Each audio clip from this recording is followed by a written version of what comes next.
আসসালামু আলাইকুম বন্ধুরা, আমি মালা আক্তার। মালার রান্নাঘরে আপনাদের সবাইকে ওয়েলকাম।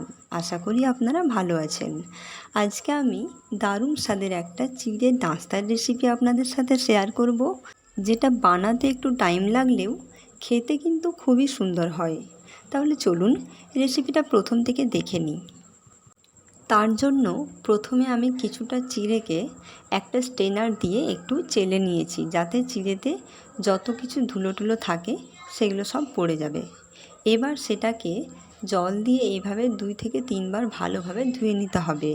তারপর ধুয়ে নিয়ে স্ট্রেনারেতে একদম ঝরিয়ে দিতে হবে, তাতে করে চিড়ের গায়ে যে এক্সট্রা জলটা থাকে সেটা পড়ে যাবে।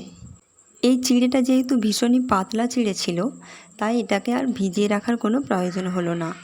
যদি চিড়েটা একটু শক্ত হতো তাহলে চিড়েটা 10 মিনিট মতো ভিজিয়ে রেখে তারপর জল ঝরতে দিতে হতো। এবার আমি দুটো মাঝারি সাইজের আলুকে সেদ্ধ করে নিয়ে খুব ভালোভাবে আলুটাকে মেখে নিতে হবে, একেবারে আলু ভর্তার মতো।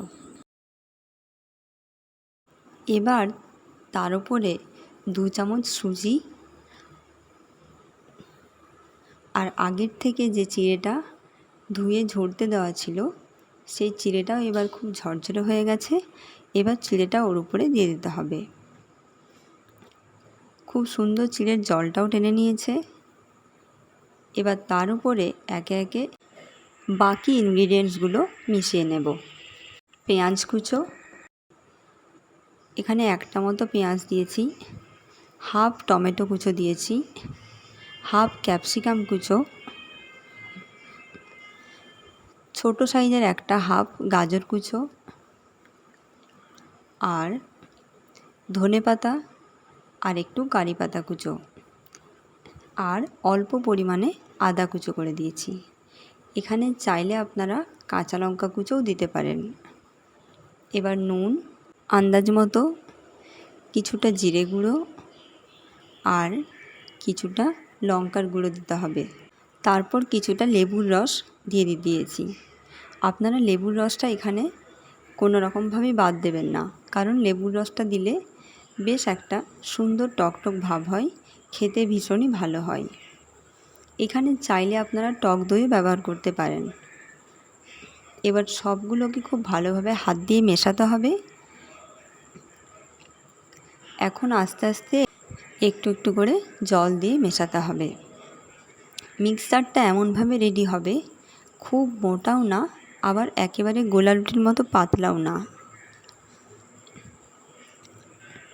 এখন সব কিছু ভালোভাবে জল দিয়ে মেখে নেওয়ার পর কিছুটা গ্রিন চিলি সস দিয়ে আবারও একবার মেখে নিয়ে রেস্টে রেখে দিতে হবে 10 থেকে 15 মিনিটের জন্য, যাতে করে সুজিটা খুব ভালোভাবে মেল্ট হয়ে যায়।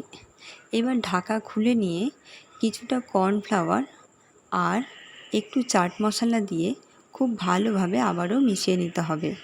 তারপর একটা ফ্রাই প্যানেতে কিছুটা সাদা তেল গরম করে নিয়ে এবার একে একে গোলাটাকে দিয়ে খুব ভালো মতো করে সেট করে দিতে হবে। এখন হাতে একটু সময় নিয়ে ঢাকা দিয়ে খুব ভালোভাবে এপিট ওপিট ভাজতে হবে। এখানে খুব বেশি তেল ব্যবহার করার দরকার নেই, তেলটা শুধুমাত্র ব্রাশ করে নিলেই হবে। এবার এইভাবে সবগুলো রেডি করে নিতে হবে। আপনারা ভিডিওটা কে কোথা থেকে দেখছেন আমাকে কমেন্টে জানাবেন, আর ভিডিওটির শেষে ছোট্ট করে একটি লাইক করবেন।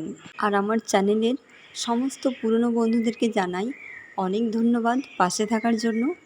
আর এখনও যারা চ্যানেলটিকে সাবস্ক্রাইব করেননি তাদের কাছে অনুরোধ রইল তারা চ্যানেলটিকে সাবস্ক্রাইব করে অল নোটিফিকেশান প্রেস করে রাখুন, যাতে করে আমার সমস্ত ভিডিও আপলোডের নোটিফিকেশান আপনাদের ফোনে পৌঁছতে পারে।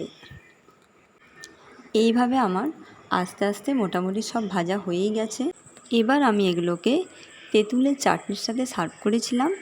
আপনারা চাইলে টমেটো সস দিয়েও খেতে পারেন। তাহলে আজকে এই পর্যন্তই। আবার আসবো অন্য কোনো দিন নতুন কোনো ফ্লেভারের রেসিপি নিয়ে। ততক্ষণে সবাই সুস্থ থাকবেন, ভালো থাকবেন। ধন্যবাদ।